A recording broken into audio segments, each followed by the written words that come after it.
함께 은혜 받을 말씀은 요한계시록 2장입니다. 요한계시록 2장의 에베소서 본문, 에베소 교회를 향한 얘기를 하려고 하다 보니까 에베소서가 나왔습니다. 요한계시록 2장 1절 말씀부터 7절 말씀까지 우리가 함께 나누어서 읽도록 하겠습니다. 우리가 함께 나누어 읽는 이 말씀은 지금도 살아계신 하나님의 말씀입니다. 제가 1절을 먼저 읽겠습니다.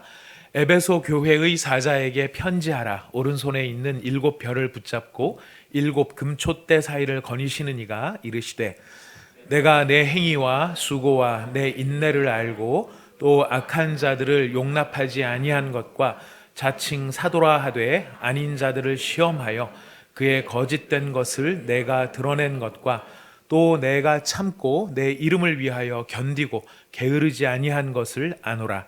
그러나 너를 책망할 것이 있나니 너의 처음 사랑을 버렸느니라. 그러므로 어디서 떨어졌는지를 생각하고 회개하여 처음 행위를 가지라.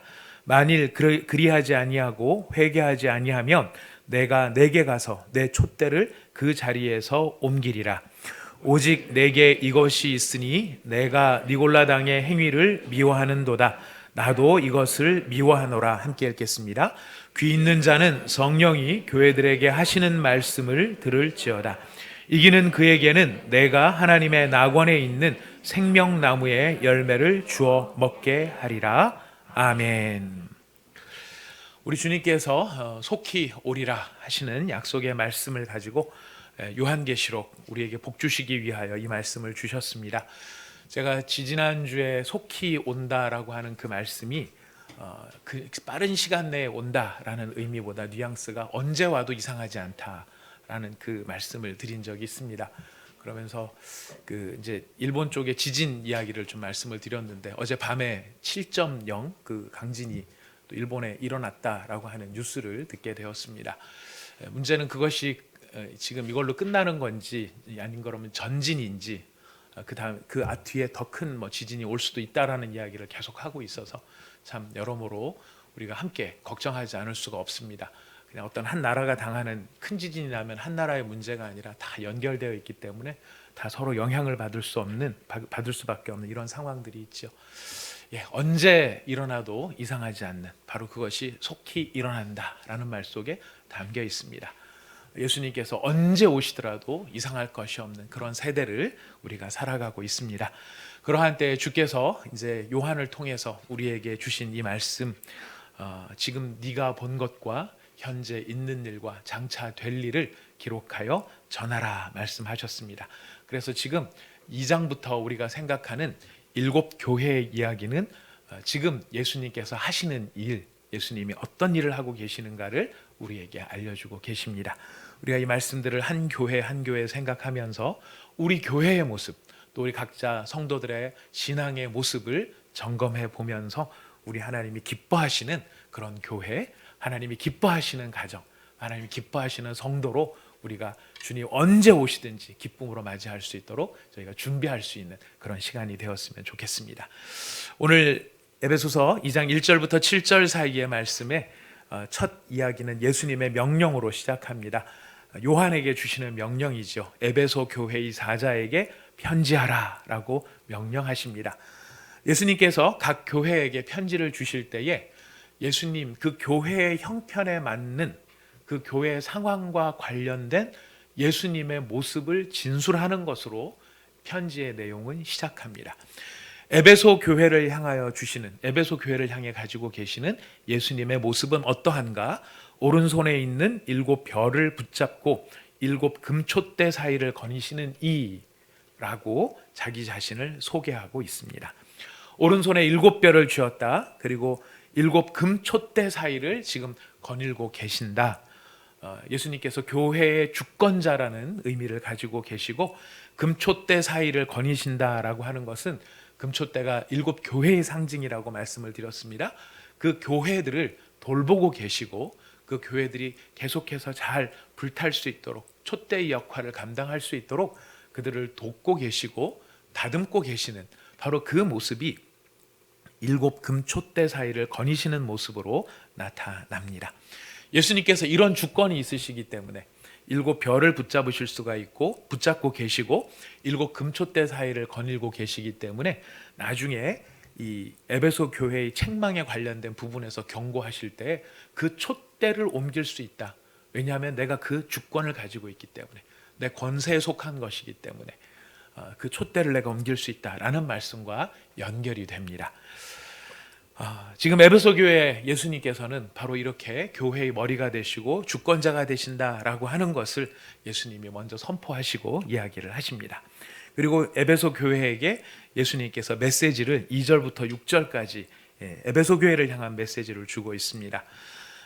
이 메시지의 핵심이 두 가지, 그렇죠, 두 가지죠. 두 가지와 연결되어지는 또 이제 두 가지 밑에 그 두 번째 때문에 붙는 것이 있는데요. 핵심은 두 가지입니다. 우리 2절에서 3절 사이를 한번 먼저 같이 2절 3절을 같이 한번 보시겠습니다. 요한계시록 2장 2절 3절 읽어봅시다. 시작. 내가 내 행위와 수고와 내 인내를 알고 또 악한 자들을 용납하지 아니한 것과 자칭 사도라 하되 아닌 자들을 시험하여 그의 거짓된 것을 내가 드러낸 것과 또 내가 참고 내 이름을 위하여 견디고 게으르지 아니한 것을 아노라. 자, 여기서 나타나는 예수님의 말씀하신 핵심 딱 잡으면 여러분 뭐라고 생각이 되십니까? 문장이 길 때는요, 핵심 동사를 잡으시면 됩니다. 성경 읽으실 때 우리가 성경 이해에 있어서 굉장히 좋은 방법인데요, 동사가 뭐냐를 보는 거예요. 지금 2절 3절의 동사는 뭐냐면은 안다라는 거예요. 그래서 예수님께서 지금 에베소 교회한테 주시는 핵심적인 말씀이 뭐냐면 나는 알고 있다라는 것입니다. 내가 알고 있다. 내가 알고 있다. 무엇을 알고 있는가? 예수님이 에베소 교회에 대해서 알고 있는 것에 대해서 이야기를 하십니다. 너희들의 행위, 너희들의 수고, 너희들의 인내, 악한 자들을 용납하지 아니한 것, 자칭 사도라 하되 아닌 자들을 시험하여 그의 거짓된 것을 드러낸 것, 네가 참고 내 이름을 위하여 견디고 게으르지 아니한 것, 이것을 다 알고 있다라고 이야기를 하십니다. 행위라고 하는 것은 에베소 교회가 한 일들을 말하죠. 수고라고 하는 말들은 네가 고되고 힘들게 감당하고 있는 것들이에요. 수고라고 하는 게 그냥 가벼운 수고가 아니고 여기서 말하는 수고는 굉장히 헤비한 무거운 수고를 이야기합니다. 네가 아주 고되게 너무너무 힘들게 그렇지만 그럼에도 불구하고 감당하고 있는 바로 그 수고. 인내란 견고히 서 있는 것을 의미합니다. 이런 힘든 일을 하고 있지만은 그럼에도 불구하고 견고히 서 있는 바로 그것. 그 다음에 3절 뒷부분에 보면 네가 참고 있다. 인내와 참다 이 같은 단어인데 이 다른 단어로 우리는 번역을 해놨습니다. 네가 지금 이렇게 견고히 서 있고 내 이름을 위하여 견디고 있다. 견디고 있다라는 것은 지고 가고 있다. 짐을 지고 가고 있다. 아까 말씀드린 수고하고 같이 뜻을 통하는 것이죠. 그리고 게으르지 아니하다. 게으르지 아니하다는요, 참 뉘앙스가 조금 달라요. 이 헬라어 원문에 보면은 낙심하지 아니하다라는 의미예요. 네가 게으르지 아니하다, 부지런하다, 열심을 낸다 이런 뜻같이 우리에게 느껴지는데 원 의미는 네가 이런 상황, 짐을 지고 가는 이런 상황, 괴롭고 힘든 일을 하는 상황 속에서도 네가 낙심하지 않고 있구나. 이걸 내가 알고 있다라고 이야기를 하시는 겁니다.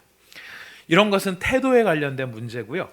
악한 자들을 용납하지 아니한 것과 자칭 사도라 하되 아닌 자들을 시험해서 거짓된 것을 드러낸 것은 어떤 사건, 구체적인 상황과 연결이 된 것입니다. 근데 그런 것들을 예수님이 알고 있다라고 말씀하십니다. 왜 그렇게 말씀하시는 걸까요? 다 알고 계시니까 알고 있다고 말씀하는 거겠지라고도 이해할 수 있겠습니다만은 지금 에베소 교회의 상황에서는 이런 무거운 짐을 지고 이렇게 어려운 상황을 막 견디고 이런 이 무거운 짐 속에서도 낙심하지 아니하고 이 버티고 있는 것들에 대해서 어떤 생각이 들 수 있을까요? 이런 일들이 길어지면 왜 예수님께서 안 도와주시지? 왜 예수님은 이런 내 상황을 알고 계신가? 정말 이렇게 버겁고 힘든 형편에 있는데 예수님은 이런 형편 속에서 지금 뭐를 하고 계시는 걸까? 뭘 하고 계시는 걸까? 이 상황 속에 던져 있는 질문은 예수님이 지금 내 모든 상황을 알고 계시는 건가? 우리의 신앙생활을 공격하는 사탄이 자주 사용하고 아주 효과를 잘 보는 사탄의 시험의 도구가 있습니다. 무엇일까요? 아무도 알아주지 않아. 아무도 너에게 관심이 없어. 너 혼자 그러는 거야. 너 혼자 사랑하고 너 혼자 애쓰는 거야. 이런 사탄의 속삭임이 우리의 마음을 확 끄집어내립니다. 막 열심을 하다가 애를 쓰고 있었는데, 최선을 다한다고 하고 막 기쁨을 하고 있었는데, 마음 한쪽 구석에 한마디 슬그머니 올립니다. 누가 알아줘? 이런다고 누가 알아? 이런 생각이 슥 들어오면 갑자기 우리 기운이 훅 빠지는 것들을 느끼게 되죠. 누가 알아줘? 이런 사탄의 시험에 대해 지금 예수님이 단호하게 말씀하시는 게 어떤 말씀이십니까? 내가 알고 있다라는 것입니다. 내가 다 알고 있다. 너의 행위, 수고, 인내, 참음, 견딤, 게으르지 아니하는 모든 태도와 구체적으로 악한 일을 용납하지 않고 거짓을 드러냈던 일련의 사건들, 그리고 그 밑에 깔려있는 사건만이 아니라 그 밑에 깔려있는 근본적인 동기까지 내가 다 알고 있다. 예수님께서 다 알고 계신다는 이 말씀, 사실 굉장히 용기를 주는 말씀이고 참 감사한 일입니다. 그렇지 않습니까? 여러분, 우리가 수고하고 애쓰고 있는 모든 것들 누가 알아주지 않는다 할지라도 예수님께서 우리가 막 기도 가운데 헌신 가운데 있을 때 우리의 마음속에 사탄은 누가 알아줘 그랬을 때 예수님께서 내가 이렇게 말씀하시면 우리 마음이 얼마나 힘이 나고 용기가 나고 이 일을 더 잘 감당해 나갈 수가 있는지 모르겠습니다. 여러분, 지금 주를 사랑하시면서 묵묵히 주의 일을 감당하고 계십니까?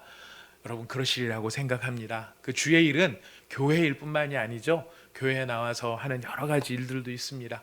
우리 주일학교 교사를 하거나 찬양대원으로 섬기거나 또 방송에서 방송으로 섬기거나 막 이렇게 열심히 일을 하는데 막 나는 최선을 다하고 있는데 왜 이럴까요? 왜 이건 요거밖에 안 될까요? 막 이런 얘기 들으면 우리가 또 막 마음이 주저앉을 수 있죠. 우리 순장님들 나오셔가지고 일찍이 오셔서 막 자리 정돈하고 순원들을 위해서 준비하고 막 열심히 하는데, 어젯밤에 전화할 때는 순장님 제가 꼭 나갈게요 그랬는데 5사람이 나갈게요 그랬는데 아침에 한 사람도 안 왔을 때 우리가 겪는 그 마음의 이 당혹감이라고 하는 것들, 야, 이런 내 혼자 수고하는 거, 먼지 터는 수고를 누가 알까 했었을 때 주님이 내가 안다 라고 말씀해 주시는 거는 이걸 견딜 수 있는 힘이 되게 합니다. 그것뿐이겠습니까? 우리의 가정에서 예수의 이름 때문에 견뎌야 하는 것들이 또 얼마나 많이 있습니까? 서로 소통이 되지 않고 서로 공감되지 않고 세계관이 틀린 상황 속에서도 예수님 때문에 내가 견뎌주고 예수님 때문에 배려해주고 예수님 때문에 품어주는 이 모든 것들, 이렇게 막 품어주면은 당신 정말 너무 잘하는데 고마워 이렇게 하는 게 아니고 왜 이래? 뭐 이런 식으로 나가면 우리의 마음이 더 낙심될 수도 있지만, 우리가 주 예수님 때문에 그 일을 견디고 있다면 예수님이 뭐라고 말씀하시겠습니까? 잘 알고 있다. 잘 알고 있다. 네 동기까지, 마음의 중심까지 잘 알고 있다. 여러분, 예수님의 음성을 들으시는 오늘 이 아침이 되시기를 바라겠습니다. 에베소 교회는 바로 이렇게 알고 있다라는 말 속에서 사실 큰 위로를 받게 됩니다. 참 감사하고 용기를 주는 말씀인데요. 근데 이 다 알고 있다라는 말이 좋은 일에 대해서는 참 용기가 되지만 한편으로는 또 두려운 말씀이기도 합니다. 만약에 누군가 저의 행동을 24시간 CCTV로 계속 들여다보고 있다라고 한다 그러면 여러분, 우리가 얼마나 편하게 살 수 있을까요? 네, 얼마나 우리가 편하게 살 수 있을까요? 네, 어떤 때는 쓰레기 하나를 툭 버리는 거의 그런 경우는 없는데, 이렇게 들고 가다가 뭐 좀 불편하고 그럴 때는 어디다가 좀 버릴 데 없나 보다가 쓱 놓고 가는 그런 경우가 있는데, 쓱 놓을 때 여러분 제일 먼저 뭐를 살피시죠? CCTV가 없나 이거를 살피시죠. 누군가 내 행동을 그렇게 다 들여다보고 있다는 건 참 불편한 일이 아닐 수가 없는데요. 그냥 행동만이 아니라 마음의 자세와 동기와 태도까지 다 들여다보고 있다라고 한다면 참 우리한테는 상당한 경고가 될 수밖에 없을 것입니다. 예수님께서 에베소 교회의 이 모든 행위와 수고와 인내와 견딤과 참음을 다 하시면서도 그 가운데서 예수님께서 에베소 교회의 중심을 아시기 때문에 또 한 가지 아시는 게 있는데, 그게 무엇이냐면 책망할 일이 그 가운데 하나 있더라, 이 말씀을 하고 계시는 겁니다. 무엇을 책망하는가? 예수님께서 책망하시는 내용이 너의 처음 사랑을 버렸다라고 이야기를 하십니다. 너의 처음 사랑을 버렸다. 우리가 요한계시록을 읽으면은 1장부터 3장, 4장까지 이렇게 어려움이 없이 쭉 읽습니다. 그렇구나 읽는데 우리가 사실 이 말씀이 사실 에베소 교회 입장에서는 어떤 느낌으로 다가왔을지 한번 상상해 보시기를 바랍니다. 너의 처음 사랑을 버렸다. 이거는 에베소 교회 입장에서뿐만 아니라 사도 요한 입장에서도요. 이 말씀은 사실 일본에 지진 난 것 이상으로 우리나라에 큰일이 생긴 것 이상으로 엄청난 충격이고 굉장한 아픔이 되는 말이 너의 처음 사랑을 버렸다라는 말입니다. 왜 그런가요? 왜 그럴까요? 우리는 에베소 교회에 대해서 조금 알 필요가 있습니다. 에베소 교회는 처음 바울이 개척을 한 교회입니다. 여러분 사도행전 18장을 한번 가보실까요? 사도행전 18장. 사도행전 18장 19장이 에베소 교회와 관련된 중요한 사건들이 모아져 있는, 기록되어 있는 곳입니다. 바울이 에베소에 처음 복음을 전한 것이 18장 19절부터 22절 사이에 에베소에 가서 바울이 처음 복음을 전하는 장면입니다. 그래서 이제 에베소 교회에 뿌리가 내려졌는데요. 바울은 에베소에서 떠나서 다른 지역으로 이동을 했고 거기에 누가 남게 되느냐면은 브리스길라와 아굴라라고 바울을 도와주던 부부가 에베소 교회에 남아 있었습니다. 그때 누가 도착을 하느냐면은 알렉산드리아라는 동네에서 아볼로, 여러분 들어보셨죠? 아볼로. 그 아볼로가 에베소에 찾아옵니다.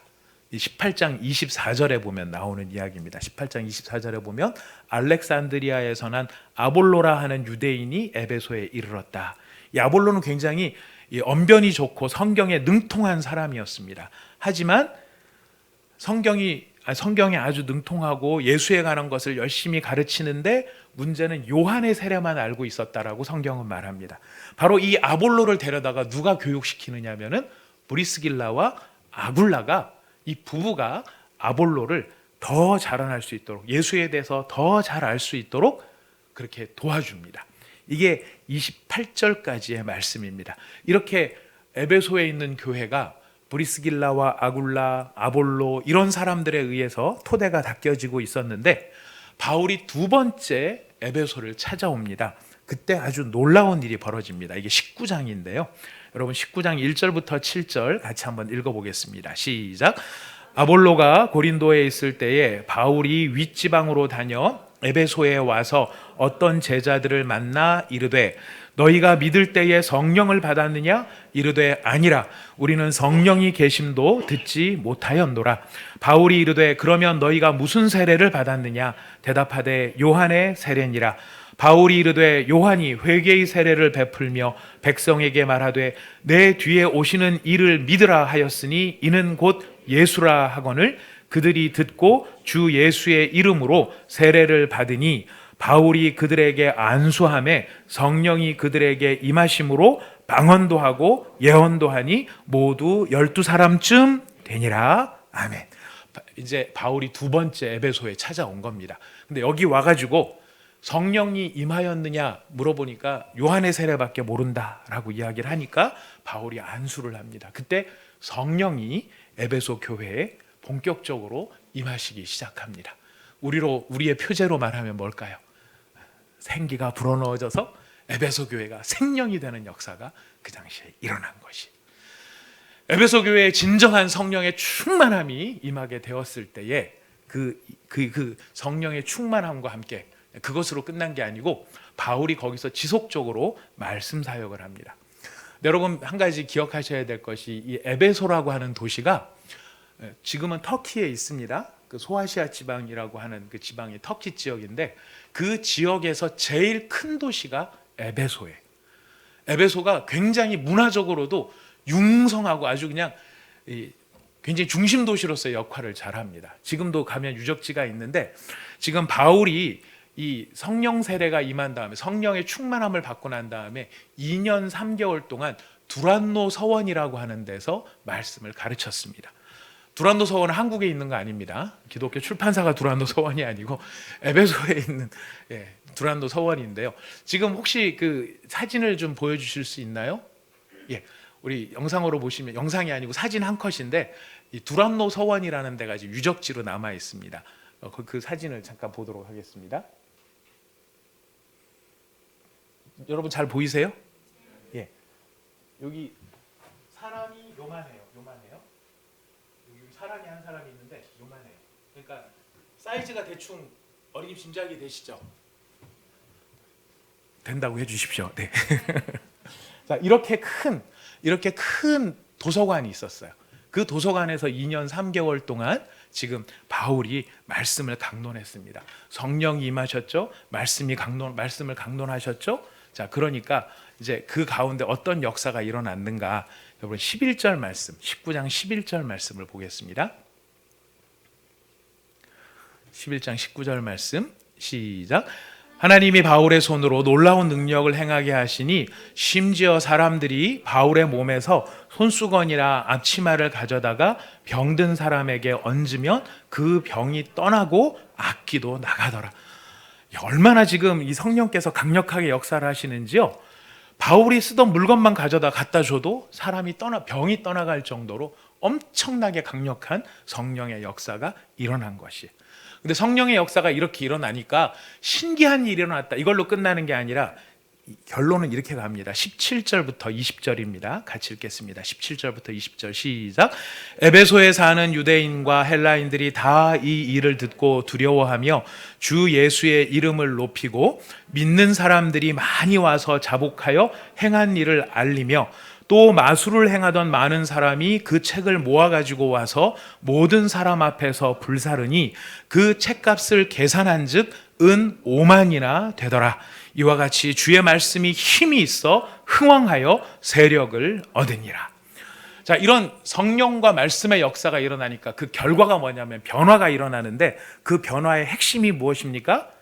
여러분 읽으셨어요. 17절에 주 예수의 이름을 높이는 일이 벌어진 거예요. 그냥 기적이 일어났다, 병이 나았다, 귀신이 쫓겨났다, 이게 중요한 게 아니고요. 진짜 중요한 게 뭐냐면 사람들이 주 예수의 이름을 높이기 시작하더라는 거예요. 주 예수의 이름을 높이기 시작하니까 뒤이어 예수님 때문에 자기의 죄를 깨닫고 고백하게 되고요. 참된 진리의 자리로 나오게 되더라는 거예요. 옛 습관을 다 버리더라는 거예요. 참된 진리의 자리로 나오는데 어느 정도로 강력하게 나오느냐면, 이 에베소가 이 우상 숭배, 아데미라고 하는 우상을 숭배하는 아주 큰 신전이 이 에베소 지역에 있었어요. 그리고 이 에베소는 정치적으로도 되게 중요한 도시였기 때문에 황제 숭배도 여기에서 벌어졌었습니다. 그래서 지금 여기 가면 에베소 신전이, 아데미 신전이 흔적이 남아 있는데 그 사진도 같이 잠깐 보여주실 수 있으세요? 네. 네. 아데미 신전 이렇게 생긴 건데요. 이렇게 생겼으니 뭐 어떻게 생겼는지 잘 모르잖아요. 이것도 요게 사람이에요.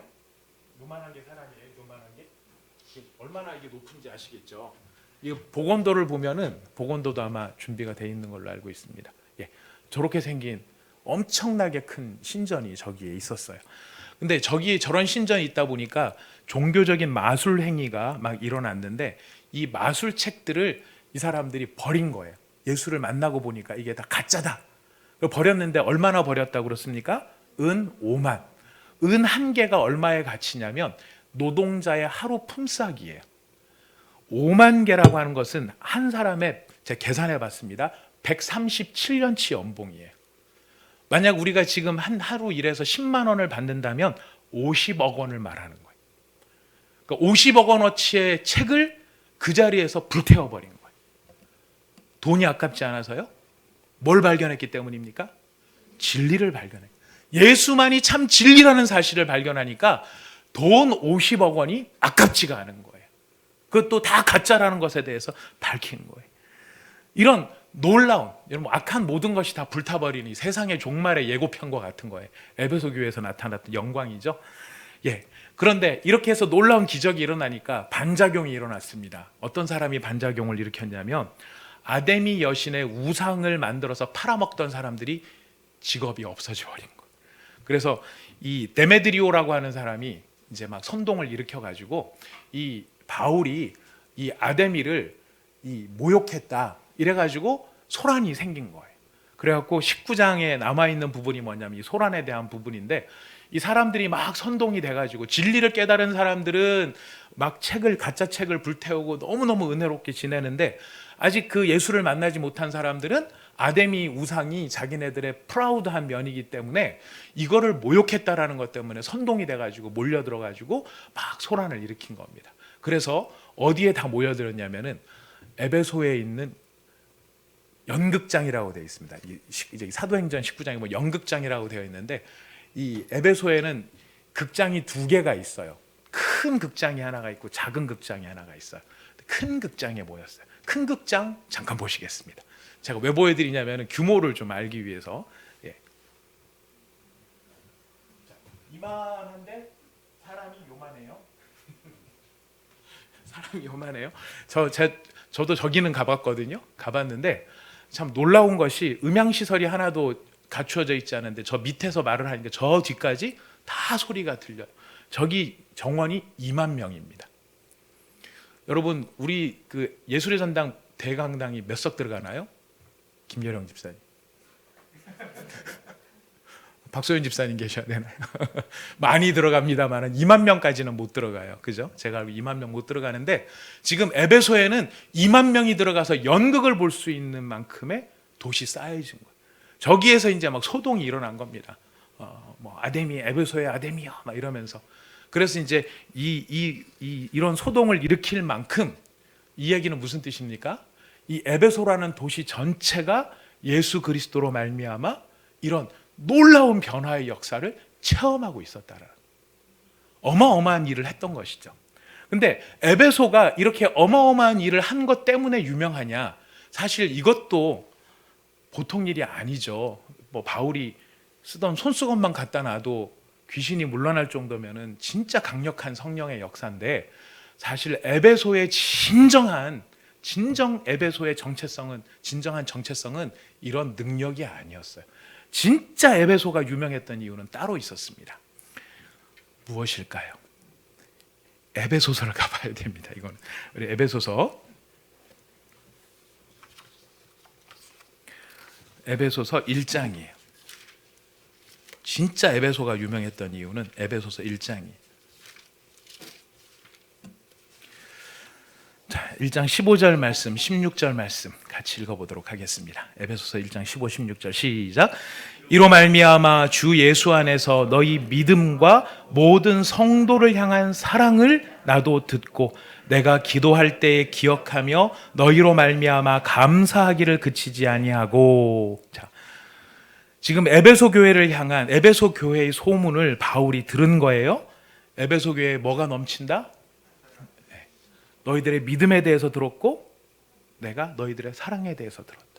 이 사랑을 생각하니까 여러분 기억하실 겁니다. 너희로 말미암아 감사하기를 그치지 않.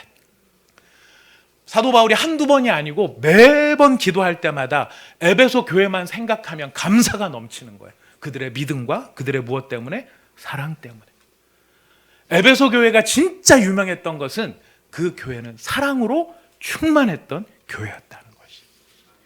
바로 그런 교회가 에베소 교회였는데 예수님이 지금 뭐라고 말씀하세요? 너희가 처음 사랑을 버렸다. 너희가 처음 사랑을 버렸다. 여러분, 에베소 교회가 이 말을 들었을 때 어떤 충격에 빠졌을지 여러분 그 충격이 감이 오십니까? 이 요한계시록을 쓸 때에 너희가 처음 사랑을 버렸다라고 하는 이 이야기하고 이 사도 바울이 내가 너희의 사랑에 대해서 소문을 들었다 하고 사이가 역사가 30년 정도의 차이가 나요. 30년 전에 사랑으로 충만한 교회라고 소문이 났던 교회가 30년 뒤에 이제는 그 처음 사랑을 잃어버린, 처음 사랑을 잃어버린 게 아니에요. 여기 정확히 보면은 처음 사랑을 버렸다라고 되어 있어요. 너희가 버렸다. 아피에미라는 말이에요. 에비에미는 아니고 아피에미예요. 무슨 뜻이냐면 내버려두다, 무시하다, 포기하다 이런 뜻이에요. 어떻게 하다 보니 깜빡 잊은 게 아닙니다. 어떻게 하다가 놓친 게 아니에요. 의도적으로, 고의적으로 그 사랑을 내팽개쳐 버렸다는 겁니다. 예수님을 사랑하고 예수님을 따르는 게 굉장히 중요하지만 내가 지금 하고 있는 일들이 너무너무 시급하고 더 중요하기 때문에 지금 예수님을 따르고 사랑하는 일들은 이 시급한 일을 다 처리해놓고 내가 그 다음에 해도 된다, 이렇게 생각하는, 이게 바로 포기입니다. 우리가 자주 하는, 이 시대의 성도들이 자주 하는 실책이죠. 지금 에베소 교회가 그 이야기를 듣고 있는 것입니다. 사랑으로 유명했던 교회, 사랑으로 충만했던 교회, 그들이 일으켰던 기적과 은 5만이 50억이나 되는 책을 불태워버릴 만큼 진리로 충만한 것 그 이상으로 사랑으로 충만해서 그 사랑 때문에 소문났던 교회가 예수님 앞에서는 너희들이 그 사랑을 버렸다, 이런 엄중한 지금 경고를 받고 있다는 겁니다. 그러니 얼마나 충격이었겠습니까? 충격은 이 편지를 보내는 사도 요한도, 제가 봤을 때는 사도 요한도 하나 예수님이 보내라고 하니까 보내고는 있지만은 요한의 입장에서도 이거는 충격이에요. 왜냐하면 이 에베소는 사도 요한이 60년간 이 로마로 끌려갔다가 반모섬으로 유배당하기 전까지 목회했던 데가 에베소예요. 에베소 교회의 원래 이 목회자가 사도 요한이었던 거죠. 근데 여러분 잘 아시는 것처럼 사도 요한은 처음 별명은 보아너게였어요. 우레의 아들. 우리 같은 화통을 삶아 먹었나, 이 얘기예요. 왜 이렇게 소리를 지르고 왜 이렇게 승질을 내고 막 그래, 막 이게 이제 보아너게인데, 이런 승질내던 사람이 뭐로 변했냐면은 사랑의 사도로 변해요. 그래서 요한이 쓴 모든 편지의 가장 중요한 주제가 사랑이. 요한복음 3장 16절이 뭐죠? 하나님이 세상을 이처럼 사랑하사. 사도 요한의 얘기. 사도 요한복음 13장 34절에 보면은 새 계명을 너희에게 주노니 서로 사랑하라. 내가 너희를 사랑한 것 같이 너희도 서로 사랑하라. 너희가 서로 사랑하면 이로써 모든 사람이 너희가 내 제자인 줄 알 것이다. 이 새 계명을 기록한 분도 사도 요한이에요. 요한일서에 보면은 요한일서 4장 7절에 아주 유명한 말씀이 나옵니다. 사랑하는 자들아, 우리가 서로 사랑하자. 사랑은 하나님께 속한 것이니 사랑하는 자마다 하나님으로부터 나서 하나님을 알고 사랑하지 아니하는 자는 하나님을 알지 못하나니 이는 하나님은 사랑이시니라. 많은 교회 앞에 보면 써붙여놨어요. God is love. 그 얘기가 여기서 나옵니다. 그런 사랑의 사도가 60년이나 목회한 곳이 에베소인데 하나님이 그 에베소를 향해 뭐라고 말씀하신다? 너희가 처음 사랑을 버렸다. 이건 엄청난 충격입니다. 그냥 편지를 보내라 해서 편지 받아니 그 정도가 아니고 에베소 교회 입장에서는 경천동지할 일이고 세상이 뒤집어질 만한 일이에요. 근데 이 뒤집어질 만한 일에 예수님의 엄중하신 권면이 따라갑니다. 너희가 처음 사랑을 버렸다. 모든 수고와 인내와 견딤 이런 것들이 너희 가운데 있을지는 모르겠지만은 너희 가운데 담겨야 될 이 사랑, 너희들이 안에 있었던 가장 중요한 바로 그것이 이제는 너희가 버린 바가 되어졌다. 버렸으니까 할 수 없네. 아유, 안타깝네. 어떡하나. 예수님 그렇게 말씀하시지 않으셨습니다. 엄중하게 말씀하십니다. 5절을 요한계시록 2장 5절 말씀이죠. 이어서 요한계시록 2장 5절에 예수님 뭐라고 말씀하셨습니까? 그러므로 어디서 떨어졌는지를 생각하고 회개하여 처음 행위를 가지라. 만일 그리하지 아니하고 회개하지 아니하면 내가 내게 가서 내 촛대를 그 자리에서 옮겨버리리라. 회개하면 좋고 안 하면 그만이고 한 그것이 아니에요. 여러분 지금 예수님이 회개를 촉구하기 위해서 세 개를 하시는데요. 생각하라 그러십니다. 뭐를 생각하라고 하는 걸까요? 어디에서 떨어졌는지. 여기서 어디서부터 떨어졌는지라는 말은 네가 어디서부터 잘못됐는지, 무엇 때문에 그 사랑을 놓치게 됐는지, 무엇 때문에 그 사랑을 밀어놨든지, 무엇 때문에 예수님을 향한 집중력을 놓쳐버리고 거기에 몰두하게 됐었는지 바로 그 자리를 생각하라는 것이. 그 자리로 돌아가서 거기서 새 출발을 하라는 겁니다. 거기서 말하는 새 출발은 무엇일까요? 예수님께 집중하고 예수님께 사랑을 드리는 그 일로 돌아가라는 것입니다. 회개하라, 마음을 바꾸라, 뉘우쳐라, 그리고 처음 행위. 에베소에 그런 놀라운 기적의 역사가 일어날 수 있었던 가장 중심의 원동력은 예수 그리스도를 향한 온전한 사랑 때문에 나타났던 일이에요. 에베소 교회가 그 일을 한 게 아니라 에베소 교회, 예수님을 사랑하는 사랑의 마음 때문에 그 사랑이 예수님 안에 역사함으로 말미암아 에베소에 그런 기적이 나타났게 됐던 거죠. 처음 사랑을 회복하지 않는다면 과거에 받은 은혜, 과거의 영화와 영광, 그의 소유와 그의 커리어, 그가 자랑할 만한 어떤 흔적이나 유적, 포상, 표창, 훈장, 상장, 그런 게 남아있다 할지라도 중요한 건 무엇입니까? 지금 사랑하지 않는다면, 지금 사랑하지 않는다면 예수님 뭐라고 말씀하십니까? 네 촛대를, 너의 촛대를 그 자리에서 옮겨버리겠다. 여러분, 촛대가 옮겨진 사람, 대표적인 사람 잘 알고 계시죠? 사울이에요. 촛대가 옮겨졌던 사람. 지금 그 얘기를 하고 계시는 겁니다. 내가 너의 촛대를 옮기겠다. 왜 그럴까요? 왜 이렇게 엄중하게 말씀하시는 걸까요? 왜 사랑이 없음에 대해서 이렇게까지 예수님께서는 이야기를 하시는 걸까요? 7교회, 요한계시록에 나오는 7교회 중에서 첫 번째 지금 스타트를 끊으시는데, 스타트 가운데 사랑에 대한 이야기를 하시면서 처음 사랑 버린 거를 지금 권면하시고 책망하고 계시는 거죠. 왜 사랑일까요? 우리는 잘 알아요. 사랑이 없으면 아무것도 아니기 때문에. 사랑이 없으면 아무것도 아니기 때문에. 우리 잘 알아요. 고린도전서 13장 1절에서 3절 여러분 암송하실 수 있으시죠? 내가 사람의 방언과 천사의 말을 한다 할지라도 사랑이 없으면 소리나는 구리와 울리는 꽹과리가 되고, 내가 예언하는 능력이 있어서 모든 비밀과 모든 지식을 알고 또 산을 옮길 만한 모든 믿음이 있을지라도 사랑이 없으면 내가 아무것도 아니에요. 내가 내게 있는 것으로 구제하고 또 내 몸을 불사르게 내어줄지라도 사랑이 없으면 내게 아무 유익이 없느니라. 여러분, 참 못된 말, 요즘 시대에 제가 봤을 때 참 나쁜 말 중에 하나, 전 나쁘다고 생각을 하고 있는 말이 꼰대라는 말입니다. 많이들 쓰시죠? 네.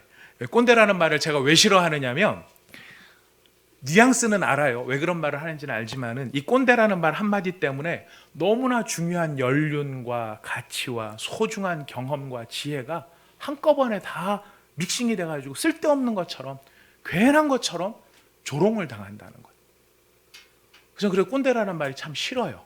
싫은데도 근데 쓰는 사람은 왜 쓸까? 이거를 생각을 해보면은 거기에는 강요, 억압, 자기 자랑, 이런 또 부정적인 요소가 거기에 담겨 있기 때문에 그런 것이 아닌가라는 생각이 들어요. 근데 그렇게 예전에는 꼰대가 아니었던 사람이 갑자기 막 꼰대처럼 하는 거, 보통 대표적인 말이 뭐죠? 나 때는 이라면서요. 나 때는 나 할 때는. 이게 참 이 말 속에 많은 말들이 들어 있는데요. 이 말이 싫은 거죠. 나 때는 이라는 말이 싫은 거죠. 왜 싫을까요? 여러 가지 이유가 있겠지만 제가 봤을 때는 과거가 아무리 화려하고 과거가 아무리 탁월하다 할지라도 지금이 무엇이냐, 지금 뭐가 있느냐, 이게 중요하기 때문에 이런 의미에서 사람들이 과거의 이야기만 하는 것을 꼰대라고 하는 말로 싫어하는 것이 아닌가 생각이 들어요. 지금 에베소 교회의 문제는 바로 여기에 있습니다. 에베소 교회는 좀 정말 제가 나쁜 말이고 안 쓰고 싶은 말인데도 불구하고 지금 이 상황을 한마디로 농축을 하자면 에베소 교회는 신앙적인 꼰대가 되어 있는 것입니다. 에베소 교회는 지금 사랑해야 되고 지금 있어야 될 예수님을 향한 사랑이 없고, 예전에 60년, 30년 전에 우리가 어떤 일을 뒤집었느냐, 어떻게 에베소를 뒤집었느냐, 지금 그것만이 자랑이 되고 있는 상황. 에베소 교회를 향해 주시는 말씀은 지금 예수님께서 엄중하게 지금 에베소 교회를 향해서만 주시는 게 아니라 7절 말씀에 보면 귀 있는 자는 성령이 교회들에게 하시는 말씀을 들을지어다 선포하고 계시죠. 지금 에베소 교회를 통해 우리에게 주시는 말씀은 무엇입니까? 핵심은 하나입니다.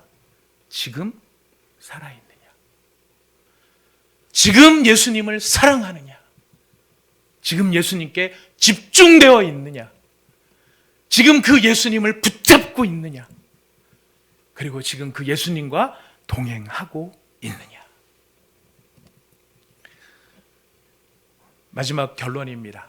예수님께서 왜 이렇게 사랑을 요구하시는 걸까요? 사랑이 없으면 아무것도 아니다. 이 말 속에 왜 이게 아무것도 아닌 것이 되는가? 여러분, 이 말씀은 우리를 엄중하게 책망하는 말씀이기도 하지만 이 말씀에는 복음이 들어있어요. 사랑을 요구하시는 이 예수님의 말씀의 이면에는 지금 예수님은 에베소 교회를 바라볼 때 어떻게 바라보고 계신다는 것입니까? 처음 가졌던 동일한 그 사랑으로 변함없이 에베소 교회를 사랑하고 계시기 때문에 하시는 말씀입니다. 하나님께서 우리에게 말씀을 하실 때는 언제나 하나님의 마음을 전제해서 우리에게 이야기를 하세요.